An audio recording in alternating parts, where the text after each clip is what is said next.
Hello, everyone. My name is Alex Tremble, and this is the Executive Pill Podcast. As you know, this show, along with all of our speaking, coaching, and development services, are focused like a laser on helping organizations prepare high performing leaders from all backgrounds to successfully transition to and excel in VP and other senior executive level positions. And if you and your organization are interested in developing diverse and highly effective executive leadership teams, then one, you're in the right place. And two, we encourage you to reach out to us at gpsleadership.org today or at team@gpsleadership.org because we'd love to discuss with you how we can partner to help you reach your leadership and culture elevation goals. Next, the Executive Pill is now one of the top 5% most popular shows in the world. Yeah, I'm kind of feeling myself on this. And this didn't happen by accident. It was because of you. You led to this show getting the level of success that it is, and it'll be you who determines the continued success of this show. So please do us a favor. If you find this content helpful, beneficial, if it helps you grow and inspires you to just do things at least a little bit differently, then do us a favor. Please click that like button, click the subscribe, comment, share your questions, because every interaction you have with this show and this content helps propel this show to a greater audience to help more and more people. And finally, I am so proud to announce that my new book, Relationships That Work, 4 simple steps to building intentional connections. We'll talk about that today. Intentional connections in business life is now available on Amazon.com. Whew. With all that, let me now say, today is a good day. See, today we have the always amazing, the always wonderful, the always immaculate Miss Kelly Buchanan Spillers.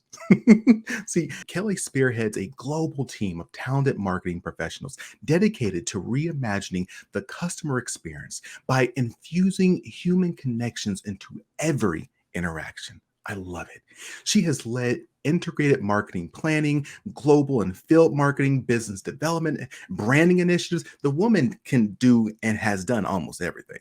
Under her guidance, digital experience, including website, MarTech strategies, and performance media challenge were flawlessly integrated to create a compelling and end-to-end journey for their customers and engaging customer loyalty.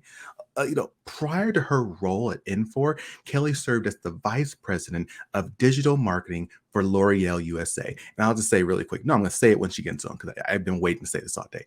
Kelly is a visionary marketing executive with a remarkable 17-year journey in digital marketing and in advertising across diverse leadership roles in both business to customer as well as business to business arenas. Her expertise lies in harnessing the power of brand, crafting personalized experiences, and orchestrating unforgettable customer journeys across all touch points. How are you doing today, madam? Well, better now. I feel like I should just carry you in my pocket and have you introduce me to everyone. It's such a pleasure to be here, Alex. Thanks for having me. Oh my goodness. It's a pleasure to be here with you. I have to get this off my chest because I literally have been waiting to say this.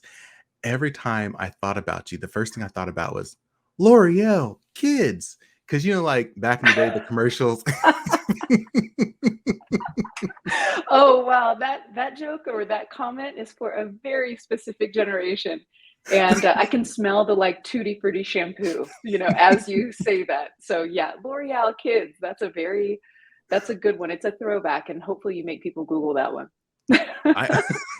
I, I actually hope most people don't have to Google it. Am I just dating myself evidently?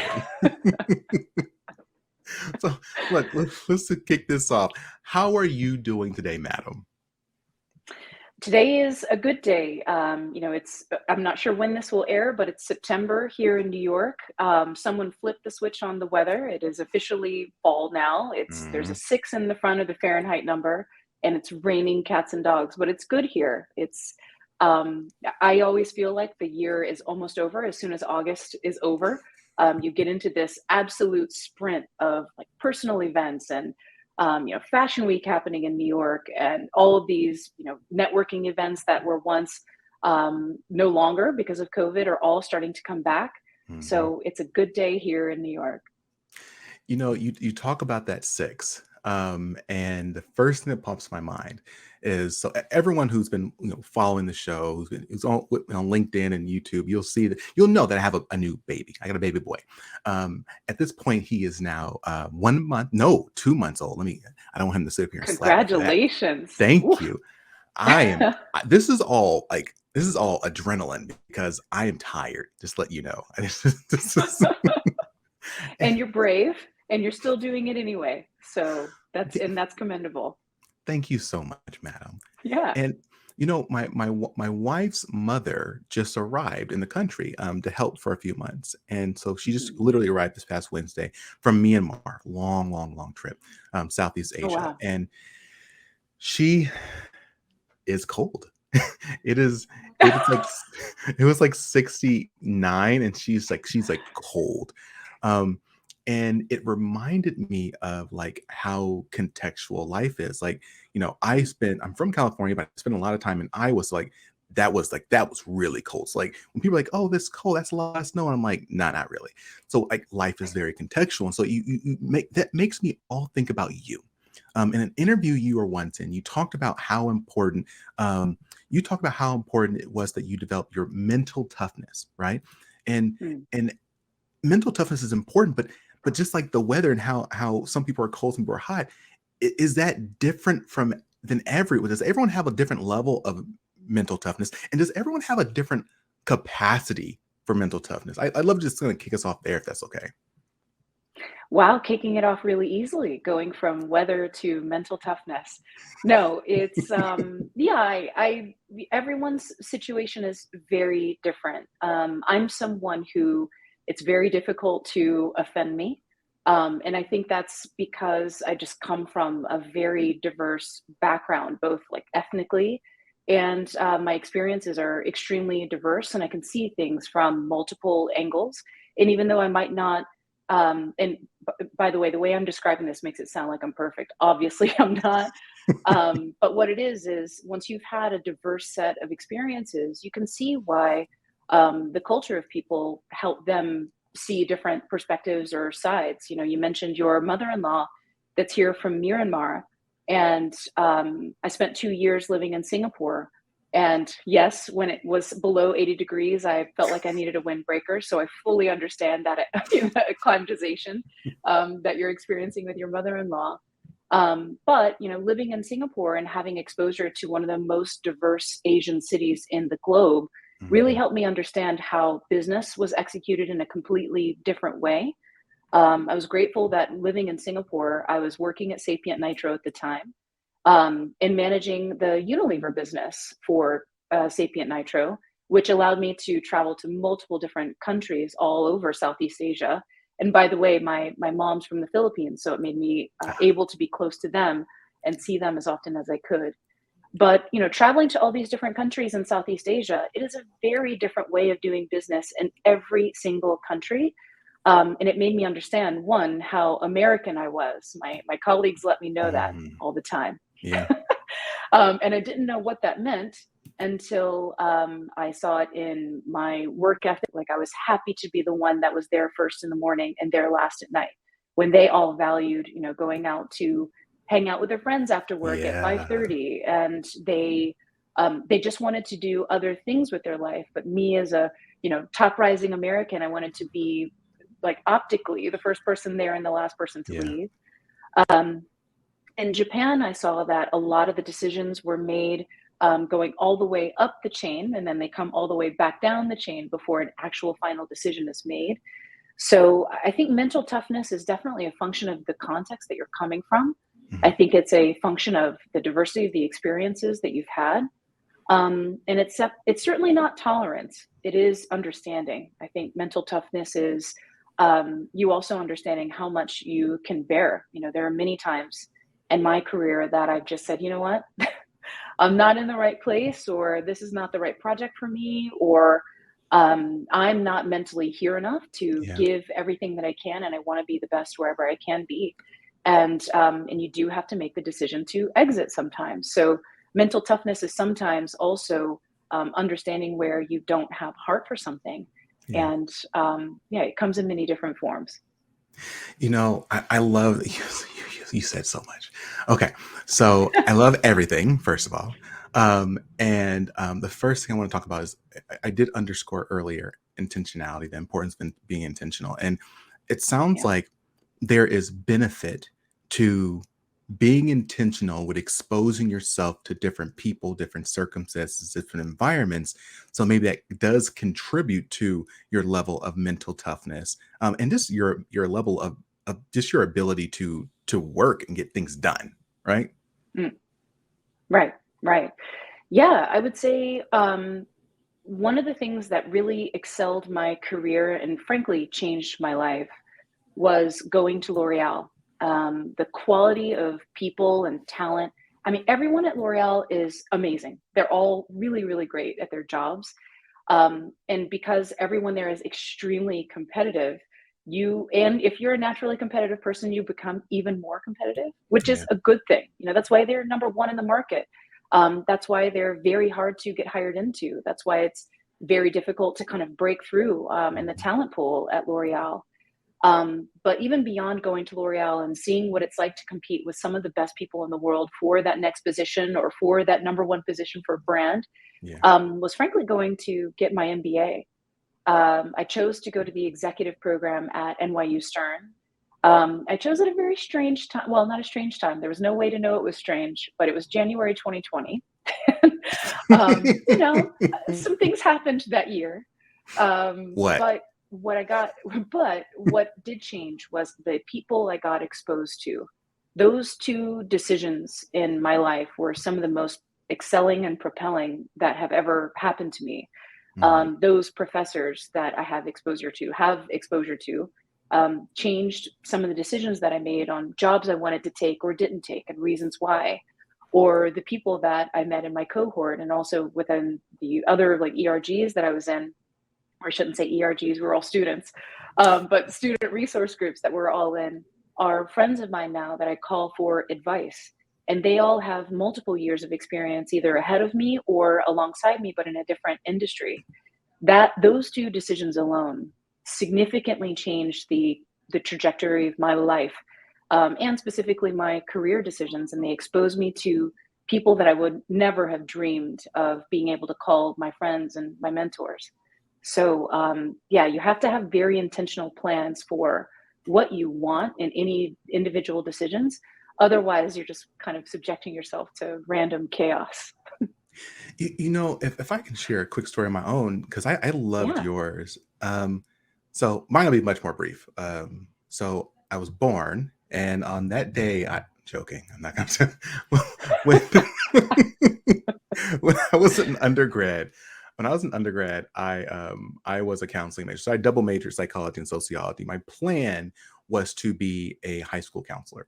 'Cause I really, really, really enjoyed working with youth and helping people reach their goals, especially youth.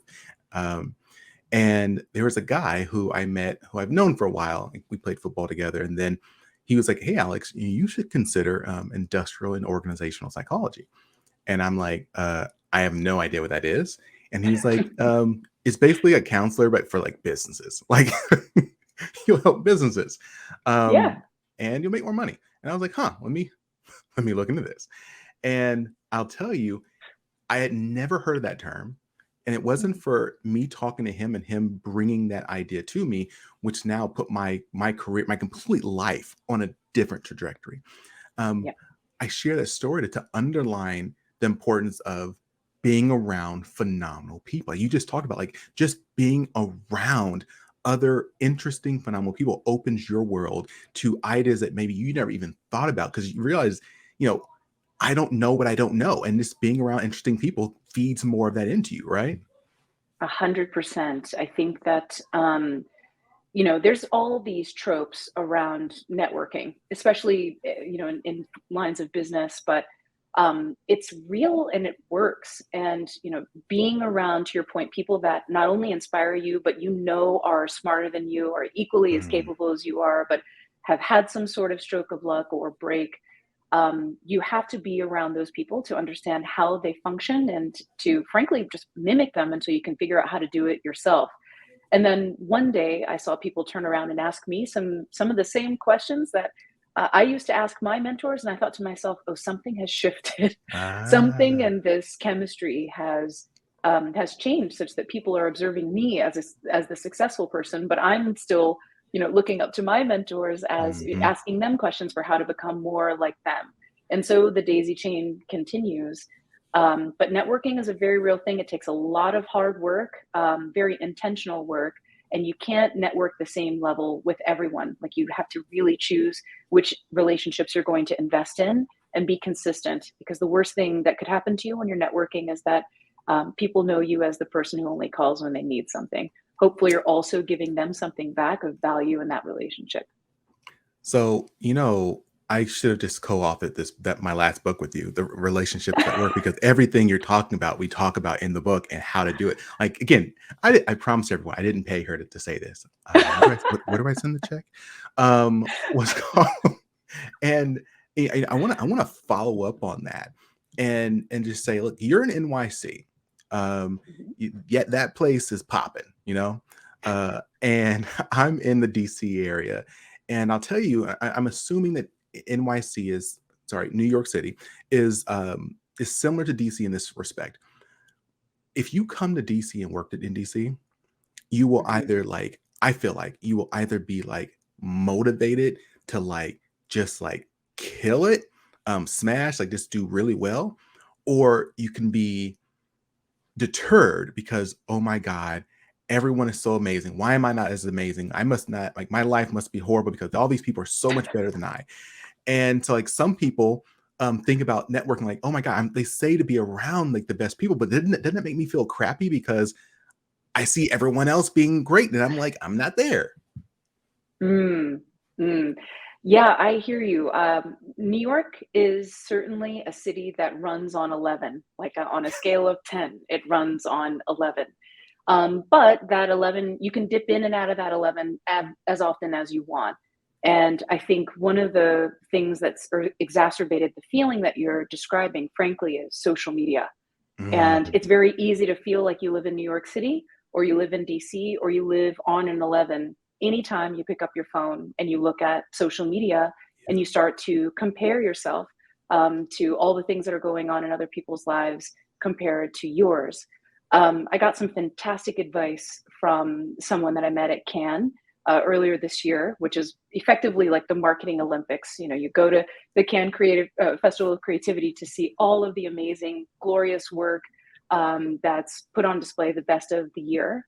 Mhm. But one of the folks that were giving us advice, I was in the CMO Accelerator this year, led by Jim Stengel, who's incredible. You should definitely ask him to be on your show. You But should he connect said, us. "I can do that for you." But see, here we are networking. But this person that was speaking to us said, comparison is the thief of happiness. And Mhm, it's absolutely mhm, true. It's one of those things where if you're building a career and a life that you're happy with, you have to be happy with it. You can't assume that because your mom or your best friend or your dad or your brother mhm. think that your job is amazing, that it's going to make you happy, that they're happy for you. Like you have to be the one who wakes up every day, checks those emails, follows the calendar and executes on all the KPIs and OKRs that are responsible for your team. At the end of the day, you can't live your life comparing it to everyone else, assuming that that's going to make you happy, reaching for what other people have. I think that's the danger of social media, frankly. And there are many studies out there that support this, including work Yeah. from Jonathan Haidt and many others. But if you want to live your life on an 11 as often as you want, you step outside the door in New York and you engage with an 11. Yeah. Or you can put on your AirPods, go on a walk in the rain like I did this morning, and be all alone and feel like it's a 5. And it really depends on the environment you want to put yourself in. But if you have the ability to change your mindset and not compare your life to others, you'll find that you can be wherever you want to be mentally and successful as you want to be. Kelly, you are amazing. Um, Don't know about that. no, This is just how I feel. and your feelings are correct. Everyone, if you don't feel this when I'm joking. No, but seriously, you are really, really amazing. And I want to share a quick story. It's kind of raw because the idea is kind of still jumbling in my head since yesterday. Mm-hmm. I was Mm-hmm. in the line at Costco to get gas, Oh, and I miss Costco. Keep going. I'm in the line to get gas, and I look at the line next to me, and they move forward, and I didn't move, and I'm like, man, okay, okay, whatever, I'll catch up to them.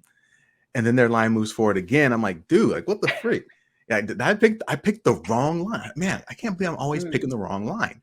Um, and then obviously the idea kind of got to like the same thing at the grocery store. You pick the wrong grocery line, the next one goes faster than you, and then it occurred to me, and I'm like, one, I'm comparing myself to the one line that's moving faster than me, but my line is actually moving faster than other people's lines.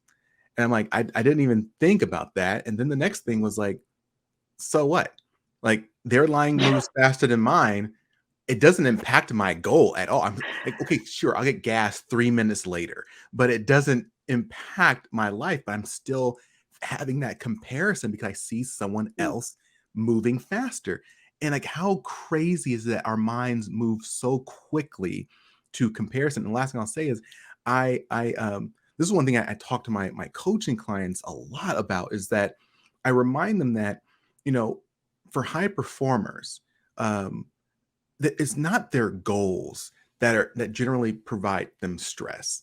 It's the time at which they believe their goals need to be accomplished. Um, like, Mm. you can have these phenomenal goals, and I know you're going to achieve it. You're a freaking rock star.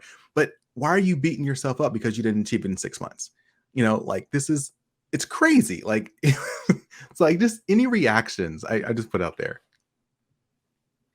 Yeah, I would say there's been a pretty interesting turning point in my personal perception of my success and in my career.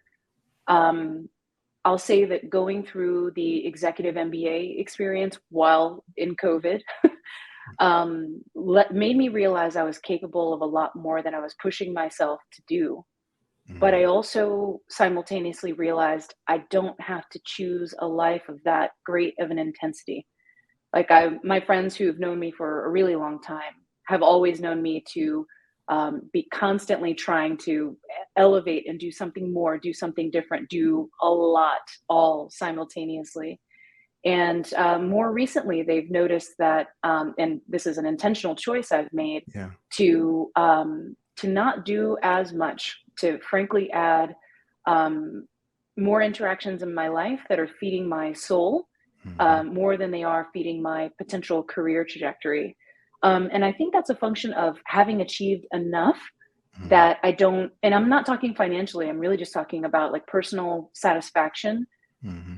I have enough personal satisfaction knowing that I can, which enables me to decide I don't have to, which is kind of a strange juxtaposition. I'll share with you something that I'm working on right now that brings me so much like personal joy that it definitely doesn't pay, but it does like bring me a lot of like intellectual stimulation and Yeah. joy. So this summer at NYU, they pulled together a lot of, we call ourselves BEMBAs, or Black Executive MBAs at NYU Stern. We all got together over the summer and met the new Dean of Diversity and Inclusion. His name's Dr. Excuse me, Victor Mullins.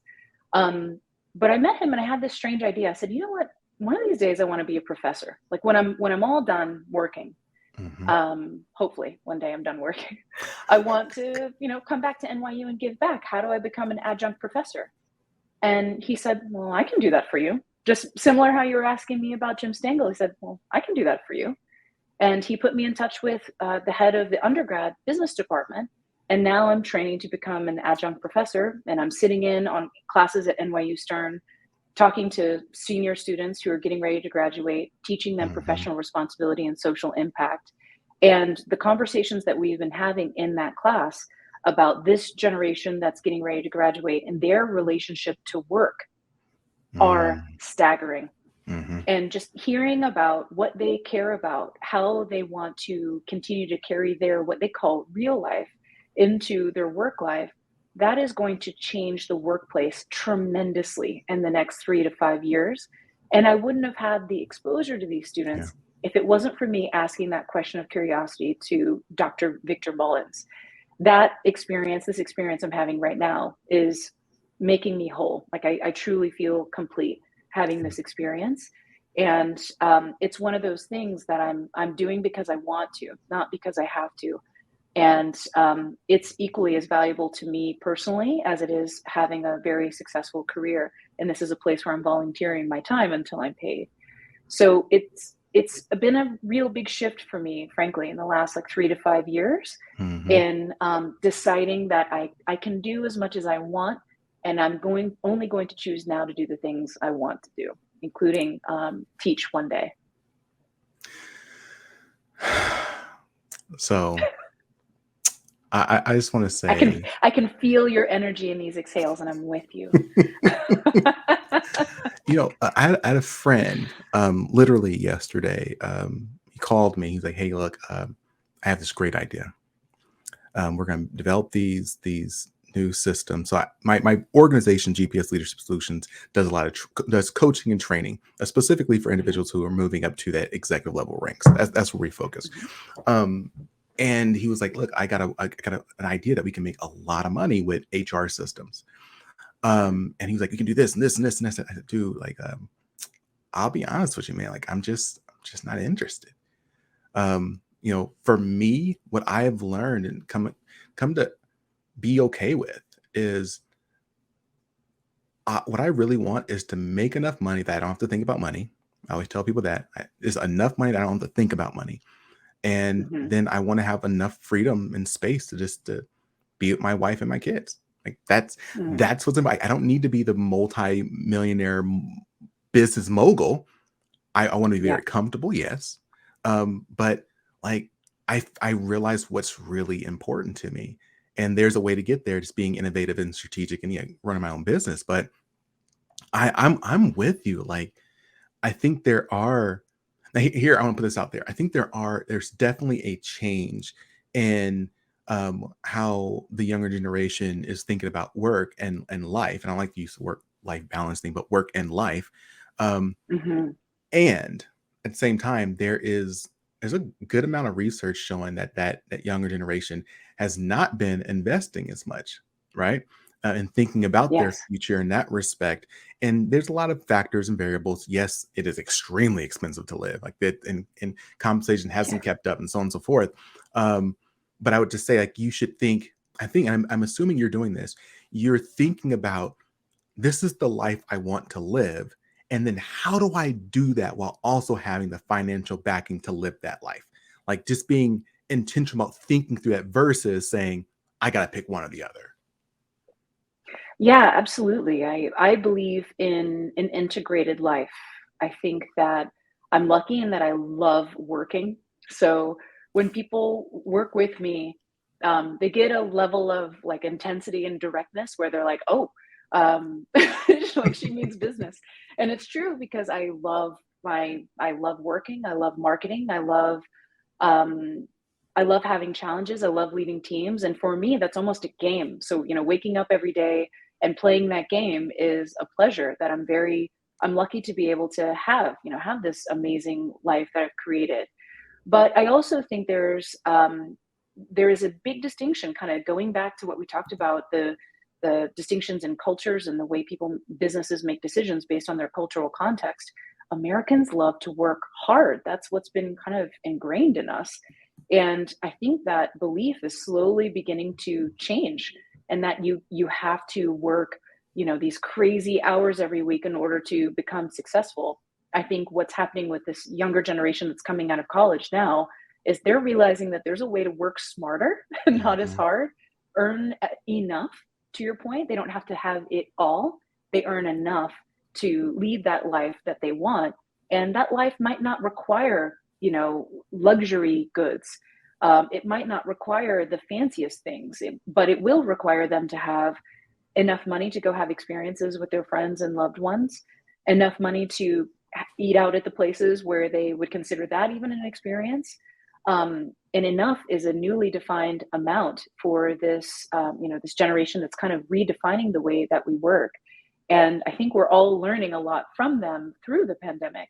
right? Is Mhm. we all kind of quickly reverted into our old habits as quickly as we could get to them. But then some of us started questioning, wait a minute, why is that a habit? I was just able to break that when the world told me I had to. Yeah. But why am I reverting back to the old habits that are kind of ingrained into my nervous system when I should be asking myself, is that actually what I want? Or is that just Mhm. what I'm doing automatically? So we have a lot to learn from this next generation that we'll all be managing. Look, I know. Again, I love being in this space, in this digital room with you. And some point, I'm going to go out to New York, and we're going to have a great time. We're gonna meet up and have some drinks, and then we're going to Of talk about, course. like, we're going to walk in the rain and sing and all kind of stuff. Um, but until Very then, romantic day we're going to not have. like like someone can video I'm us and doing kidding. the whole sing in the rain thing. But until then, I want to open. No, one last question, then I'm gonna open the space for you. And I'm Sure. cheating, but I want to ask you, if you could go back and give yourself one bit of advice, um, what would it be? Now, again, that's a corny question, and I have a great answer because I love to ask that question. But that's a super corny question, but I'll tell you No, my it's answer, not and I'll corny. let you answer yours because I may influence yours. Okay, kind of want to do this. Sure. I don't mess you up. Okay, so if I could go back in time and tell myself some advice, I would go back, um, maybe a week, and I would tell myself, um, to play certain lottery numbers. That'd be it. And I say that because I consistently tell people, um, we are who we are because of our experiences. Mhm. And I like who I am. And if I were to go Yeah. back and tell myself some different advice, I may be a completely different person. I may be end up being an a-hole. I don't know. We just don't know how that. I think I'm not, but I could end up becoming one. I'd Mm, rather have those experiences than just have the money. So yeah. I'll put that on the table. If you could go back, and give yourself some advice, how far would you go back, and what would that advice be? Wow, that's a great question. Um, I would probably go back even all the way back to like high school, um, and say, it's gonna be okay. Mm, And just I was so afraid to make mistakes. I was so afraid to get a B. I was so afraid to, not be at the top of my class that I genuinely pushed myself to the brink, to the yeah. point where that became the muscle memory. Was all being that thing I mentioned before, like always Mhm. trying to achieve more and more. That was just an ingrained habit over time. Yeah. And I think I would have enjoyed my experiences more. And I probably would have had more experiences if I wasn't constantly worried about that push. But to the point that you made earlier, we're all a culmination of our experiences. That's what, make us who we are. And I love who I am today. I have, I wouldn't regret or change anything. But what I would change is worrying so much and Mhm. telling myself it's going to be okay, because worrying is such a wasted emotion, and it really is. And it's almost like it's a self-soothing one, right? You're Yeah. worrying because you that's almost a function of pre-planning or thinking through things or having a strategy, Yeah. when you can just accept that things are going to play themselves out however they play Yeah. themselves out. Yeah. But if you prepare well enough, you shouldn't have to worry. So I would Yeah. tell myself it's going to be okay. I love that. I love, if you prepare well enough, you shouldn't have to worry, because why do both, right? If you're prepared, you're prepared. You handle it the best you can. Yeah, If you haven't prepared, I understand why absolutely. you're worried. Yeah, completely. Completely. And, people in my life know me as a very prepared person. I'm the first one to make a spreadsheet when no one asked for one. So, it's that kind of ingrained behavior that it's just reflexive, but Yeah. that is who I am now. And can I change it? Sure, but it would be very difficult to break those habits. So, Yeah. if I wasn't worrying so much, maybe it wouldn't be there. Kelly, I appreciate everything you've shared, especially the fact that I'm going to make sure my wife listens to this, because, honey, she just said that any of the crazy stuff I was doing with our son, like, don't worry about it. Like, he'll be okay. Thank you, Kelly. He will be okay. He will be okay. You will also be okay when your sleep catches up. You'll be okay. Thank you. Well, Kelly, is there any final thoughts, ideas, anything you like to share with the audience as we wrap up? Sure. These last few months, I've been looking to expand my personal network, and I want to encourage everybody to, wherever you like to lean into your network, go to a physical event, go Mhm. network, connect with two or three people, and actually follow up with them and build a genuine connection with someone you have something in common with. I have made some decisions recently to go to Afrotech, which is one of my new favorite events. And I see you snapping, and I'm here for it. Like, Morgan and the Blavity team do an incredible job in Austin, Texas. So I'll be there in November, talking with some amazing women from Time Magazine and Google, on stage with the executive teams. And I'm also going to the ANA Masters of Marketing in Orlando later this year. These are two personal investments I'm making, in helping build out my network and continue that inspiration we talked about.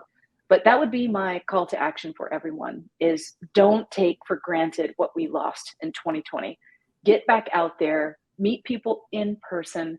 Don't choose the remote option because it's easy and you're not going to be as engaged as you would have otherwise been.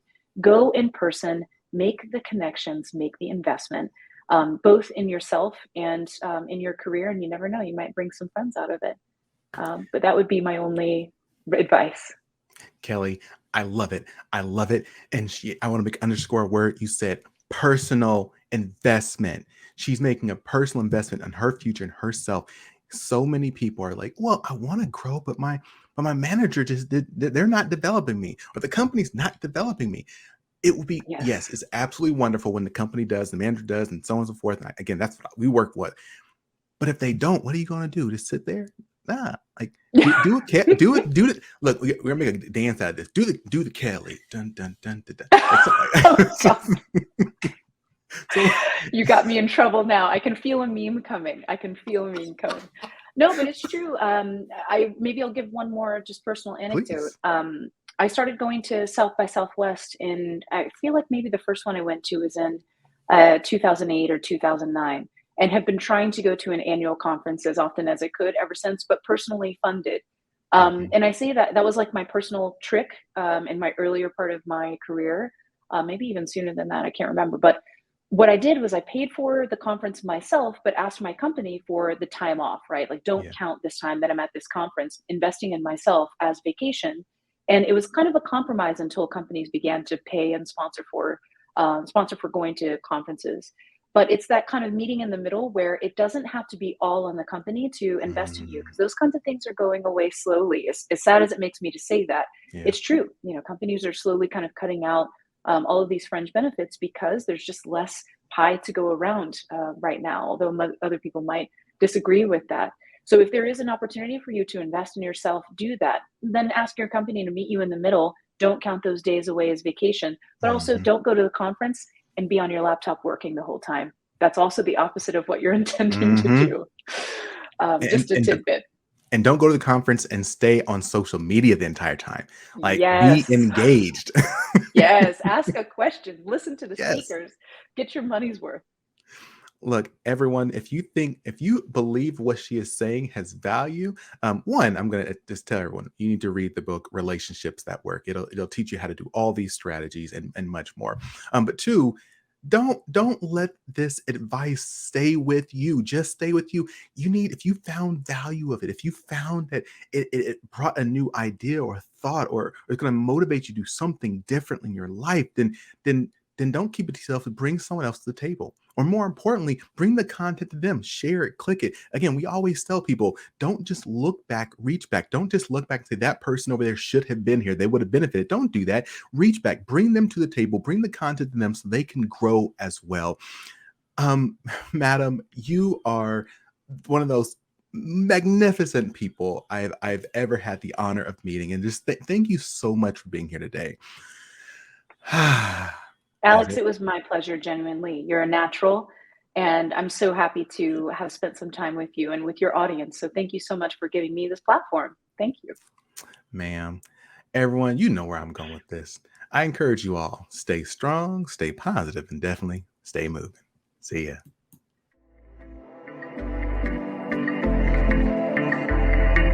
Thanks for listening to The Executive Appeal with Alex Tremble. I invite you to follow The Executive Appeal wherever you listen to podcasts. Follow me, your host, Alex Tremble, across all socials or via email for exclusive webinars, courses, and speaking engagements on continued topics of executive leadership. So until next time, stay strong, stay positive, and definitely stay moving.